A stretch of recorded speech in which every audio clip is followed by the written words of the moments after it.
Hi Fanner family, welcome to another video, and it's a Q&A.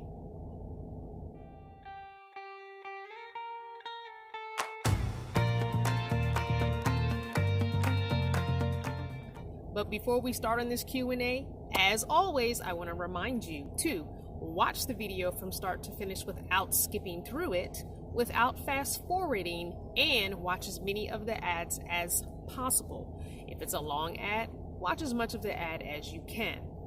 Also, don't forget to like or dislike, share the video, and comment down below, start a conversation or an argument.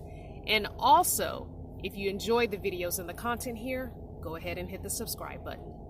If you want to partner with me further financially, go ahead and hit that Patreon or the join button so that you can partner with me for as little as 99 cents on YouTube and $1 on Patreon. So today's Q&A is from Miss Sheila. Miss Sheila sent me an email with a lot of questions on it back in January. And I am just on question number 7.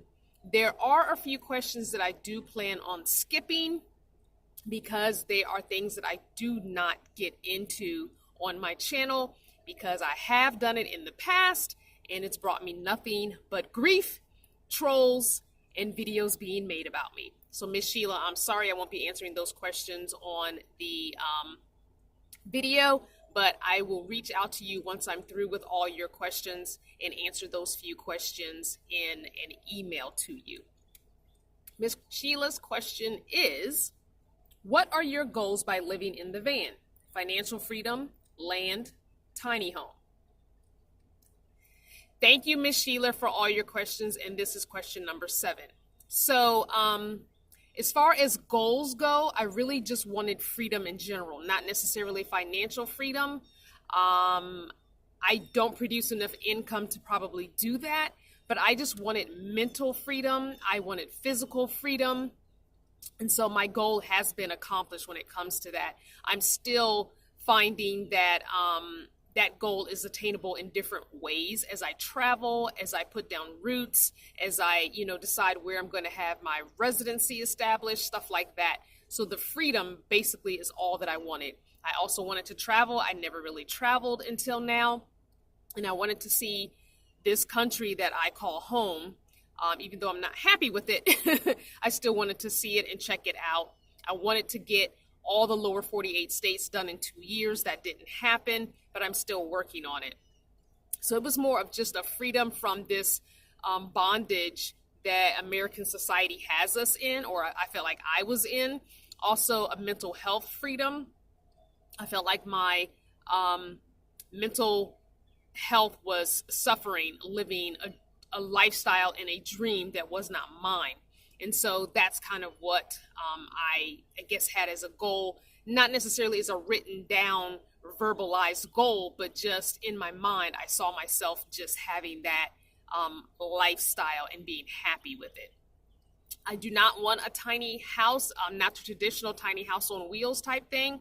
At some point, I hope by the time I'm at that retirement age, I can get a couple of acres of land somewhere. And I would love to put a shipping container house on that. I've talked about that before. I'm more into non-traditional type living, hence living in a van. But I also just really want to get into doing something different with things that are already out there. There are shipping containers all over the place, and some can be found for as little as a couple $100, depending on, the condition that it's in, all the way up to $5,000. So I would love to do something like that. I wouldn't even mind, getting some old small house that's kind of run down at some point and maybe even fixing that up.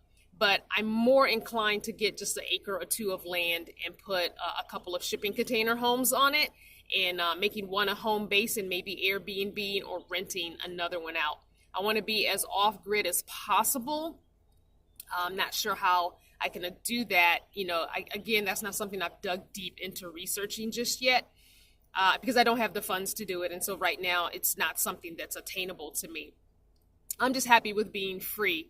And I know it's probably not possible to live this lifestyle forever, although I look at people who are older than me just starting this lifestyle, some people in their late 60s and early 70s that are just now starting this lifestyle. So, I mean, it is possible to live this. If I were to expire in my van, I'd be a happy person. So yeah, I just don't know. It's just going to depend on how my body feels, how my finances look. I'm assuming this is a very sustainable lifestyle financially, so I'm not assuming that to be too big of an issue. But it's more or less my body and the driving. Not that I drive a whole lot. Once I get to a destination, I'm kind of there and hunkered down. So it could very well be sustainable for long term, and I may not go into getting any kind of land or home base. Yeah, so I hope that answers your question. I don't want to keep going on and on and on and on and on, but that's just a short answer. Nothing real big and mystical about why I decided to do this or goal wise. I will be answering your questions as I incorporate everyone else's questions in. Please, please, please email me your questions, crystal@crystalvanner.com. Put Q&A in the subject line so I know that I can make a video about your question.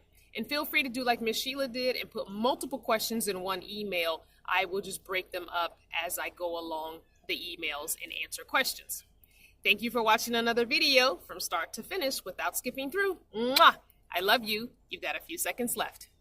Don't forget to like, subscribe, share, and comment. Check out the playlist of the journey from day one. And a big thank you to my channel partners for making this video possible.